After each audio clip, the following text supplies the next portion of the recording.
За бүгдээрээ сайн байцгаана уу? Маргааш эмэгтэйчүүдийн эрхийг хамгаалах өдөр байгаа. Тэгээ бүх сайхан бүсгүйчүүд минь сайхан баярлаарэ. Тэгээд бүсгүйчүүдээ магтаарай гэд эрчүүддээ зориулаад нэг шүлэг уншиж өгье. Хонгор бүсгүйчүүд бид чинь урмын үгээр ундаалдаг юм. Хөөрхөн үрс төрүүлсэн болохоор хамаагүй жаахан бүдүүрээл биз. Хонгор минь чи сайхан байна гэж хаяач болов магтаад өгөөрэй. Ялам зөөлхөн бүсгүйчүүд бид чинь ялимгийн юмд л баярлдаг болохоор яадгиндээ жоохон хөвсийгөө л биз. Яг л хിവэрэн байна гэж яруу зөөлнөр магтаад өгөөрэй.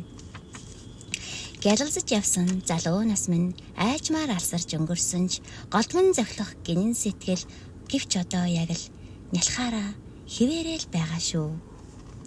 Гомдож урсах нулимс минь гинтхэн л тасалдаг хിവэрээ, ганцхан халуун үгэнд ганцхан төвөрлөлтөнд уярчдаг хിവэрээ.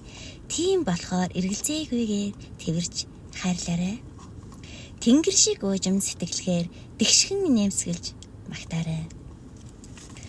Энэ хорвоод бүсгийчүүд эмзэгхэн атлаа хүчтэй байдаг. Ирэх хүний таны халамжинд эргээдэл цэцэг шиг дэлгэрдэг юм. За ингээд эмэгтэйчүүдийн баярын мэнд хүргэе, бүгдээрээ сайхан баярлаарай.